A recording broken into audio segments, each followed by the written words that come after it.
yung mga tanga. Ba't sabi ko yung mga tanga, dalawa na yan? Diba? Nanahimik na, tahimik na eh. Hindi na buksan ang kanilang isip at puso. Aktan dati o ngayon. Diba? Marami na dismaya. Diba? Nasaan ang utak nila? O, ngayon ko din nalaman. Yung upload niya na sinabing February 14, kung di ako nagkakamali. 2024. O, pinagluloko. Pati ako, pati kami.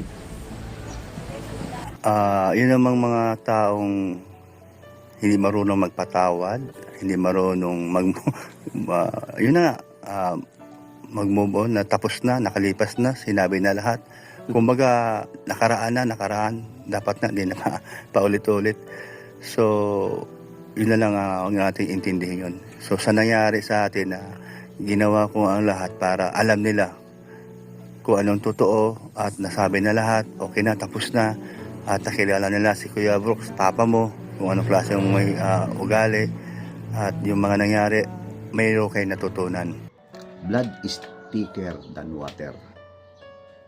Ibig sabihin, parang mas matimbang talaga ang dugo kaysa sa tubig. Ito yung napapairamdam o napapakita ni Kuya Brooks ngayon dito kay Kalingap Dan. Dahil kung ating pansinin sa nakaraan, ay para bang pinagsabihan niya ito at galit na galit ito, no? Dahil doon sa panloloko or pag hindi pagsabi ng katotohanan doon sa nakaraan. Ano ba yung nakaraan? Yung relasyon nila na hindi sinabi mismo sa kanya, no? So masakit yun, mga balbas, no? Pero at tulad ng sinabi ko, ay ang dugo pa rin ay mas matibang sa tubig, mga balbas. Dahil nga kung ikaw ay kapamilya mo, yung sinasabi nyo na at masasakit o ano pa mang binabato mong masasakit na salita sa mga anak mo, ay nawawala ito pagkatapos. So yun po ugali ni Kuya Brooks, at ganun din si Kalingap Dan dito sa mag-asawang ito, or sabihin natin na live-in, or di ba ditong si Kalingap Dan at si Ma'am Jenny, mga balwas natin. So yun po yung gagawa natin ng reaction ngayon. So bago ang lahat, syempre like, share mo muna ang ating live or ating video para at least paano, or pindutin nyo na po ang notification bell button yung mga hindi pa nakapag-subscribe dyan, no? So dito po mga balbas natin ay naipakita, no? So pasensya na Kuya Brooks dahil i-record ko lang, no? Para at least paano maliwanag, no? Malinaw dito na ikaw po ay parang kumbaga, di ba, hindi naman nagtatanim talaga as in ang galit dito sa mga anak mo or dito sa kahit sino, no? Sa mga anak mo ay wala kang pinipili, at yan ang maganda, Team Brooks, no? Makabalbas natin. So doon nagpahayag kasi si Kuya Brooks sa mga nakaraan, no? Yung naman ng loob dahil bakit hindi nahala at bakit parang din file door or bakit parang inilihim ito, kasi nga alam niya lahat na walang dito, no? Sa kanilang relasyon ay talagang sekreto, no? Nung nabunyag na lang ito nung time na tapos na yung Danjoy, or natapos yung Danjoy dahil doon, at hindi na talaga, no? Hindi na kinaya, yung usok ay talagang umaapoy na, no, mga balbas na kaya nga sinasabi natin na wala naman talagang usok na hindi talaga umaapoy, no? Di ba? Walang talagang idadago sekreto na hindi nabubunyag, mga balbas, no? So dito ay pakinggan natin ang sinasabi ni Kuya Brooks, no? So unahin natin yung sa nakaraan, okay? So ito yon, mga balbas. Di ba? Yung mga tanga. Ba't sabi ko yung mga tanga, dalawa na yan? Di ba? Nanahimik na, tahimik na eh. Hindi na buksan ang kanilang isip at puso. Aktan dati o ngayon. Di ba? Marami na dismaya. Di ba? Nasaan ang utak nila? O, ngayon ko din nalaman. Yung upload niya na sinabing February 14, kung di ako nagkakamali. 2024. O, pinagluloko. Pati ako, pati kami. Totoo yan.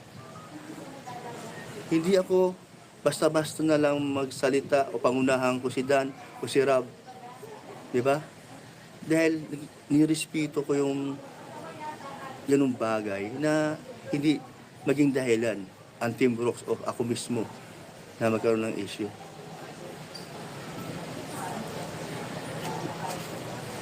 sobra-sobra na ang aking depensa nila.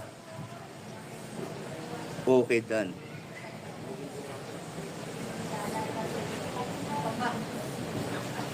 Grabe ka, Dan.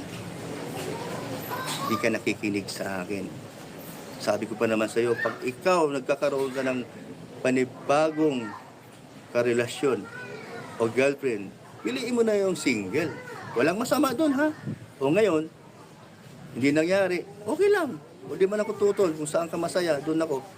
Pero, kung anong ginagawa ngayon sa iyo, panay post noon, panay post hanggang na-booking na kayo. O, tapos na sana eh. Booking na eh. Ilang buwan na last year pa, tapos na pa ngayon. O, inulit na naman. Sinabi nyo pa na February 14, 2024, mayroon na pala kayong relasyon. O, wala pang midit. Hindi alam ni Kalingap Dan yan. Dahil di naman ito nagsasabi si Dan eh. Sa akin nga, hindi nagsasabi eh. Ng kung ano yung totoo sa kanilang dalawa eh. Ha? Balbas, high blood na dito. Si Kuya Brooks na rin, no? Dito, ito yung live niya nung nakaraang gabi, no, mga Balbas, no? So, dito ay pansin natin, no? Talagang masama yung loob ni Kuya Brooks dito, mga Balbas, no? So, hinahinay inom tubig, Kuya Brooks, dahil medyo may high blood pa naman tayo, no? So, dito ay pinakita lang niya na kung ano meron siya, kung ano ka o gaano ka, parang kung mga, di ba, siya ay prangka, mga Balbas, eh. Kung sino ka man, no? No, it's not maganda, no, di ba? Mas maganda, mas maano kasi ito eh, yung kumbaga ay mas maganda kung didiretsahin mo yung tao para ito yung tinatawag na prangka, no?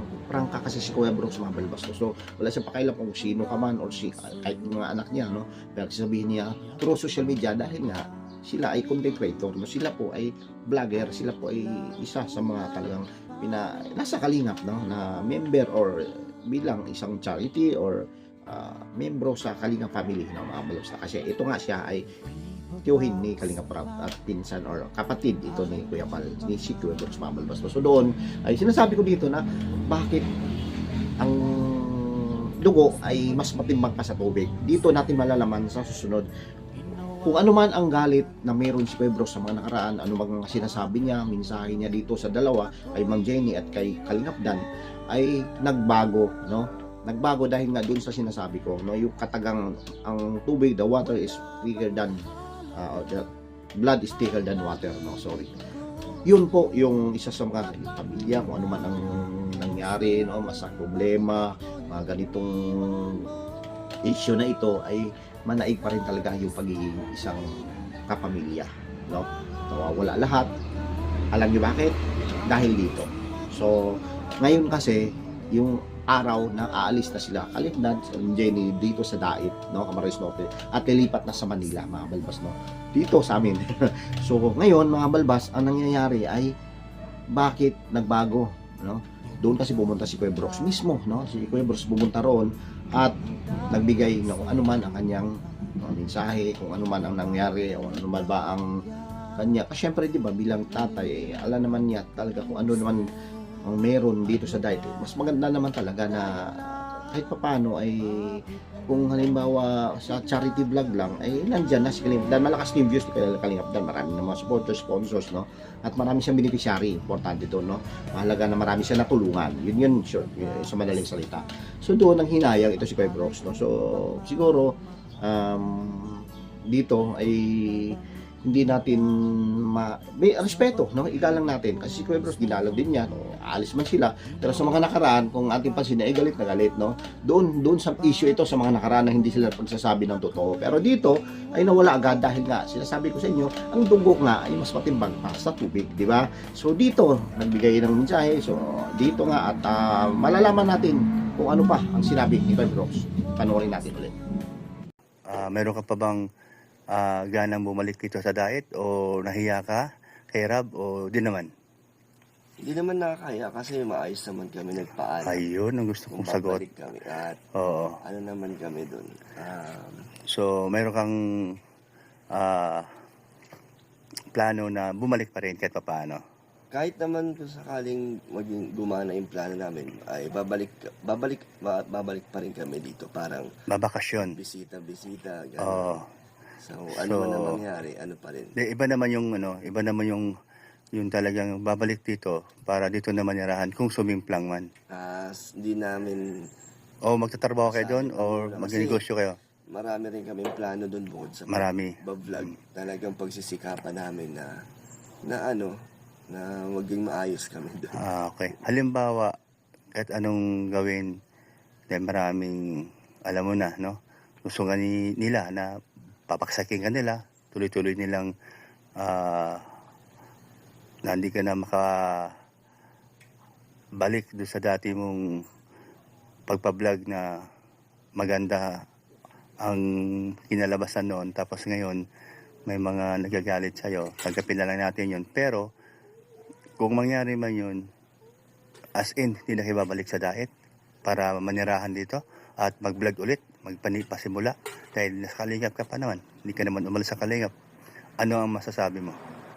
Ano naman, babalik naman din siguro kung sakaling walang mangyari. Pero hindi naman namin hahayaan na ano na lang kami doon. Parang masayang yung pagpunta namin doon. Balbas, no? So biglang malakas na boses sa mga nakaraan, mga balbas, at nabaling sa malumanay na boses, no? So doon biglang nag-transform ito si Kuya Brooks, mga balbas, no? So which is good, no? Magandang ginawa niya dahil ano man ang sakit na loob, sama niya ng loob, ay nabigay ulit ng mas maganda pa, at ito naging malumanay, naging maganda yung payo niya kung ano man, at nag-aalala siya dito, no? Sa totoo lang, mga balbas, nag-aalala si Kuya Brooks dito dahil nga nakaugat na kasi si Kalingap Dan. Ito yung sinasabi ko kanina, mga balbas, no? So doon ay may mga paalala siya kung sakali man, kasi Kalingap pa rin naman si Kuya Dan, ang Kalingap Dan, ay kung halimbawa hindi man mag-grow ang kanilang kasi ito, mga balbas, parang nagtatry sila sa Manila, no, dito, no, na gumawa ng charity at the same time, siguro alam ko may baka business ito, mga balbas, no? So doon ay mas parang kumbaga, di ba, hindi lang as in na nandun naman yung kita sa pagiging charity, o nandun naman yung pagbablog nila, no, may kita naman talaga as in, pero hindi may pangarap kasi sila, no? Ito bilib ako dito sa dalawa, no, si Ma'am Jenny at Kalingap Dan, hindi lang sila nag-permis dun sa or nag-stick dyan sa kitaan nila ngayon, no? So gusto nila mag-grow pa, gusto nila na sila yung parang kumbaga, di ba, alam naman natin na pagdating sa Kalingap ay marami na yung mga nag-beneficiary, no? May mga beneficiary, nag-charity, at dikit-dikit na sila ron, no? So yung kay Kalingap Dan naman ay gusto niya na magbago naman, no? Mabago yung yung hindi ang charity is charity, pero gusto niya magcha-charity dito na, no? Yun yung ibig kong sabihin, mga balbas. So ganun din si Jenny, no? Pero siguro sa kasi, mga balbas, sa Manila kasi pagdating sa halimbawa business ang pag-uusapan dito, or the same time sa vlog, siguro baka bonus na lang, no?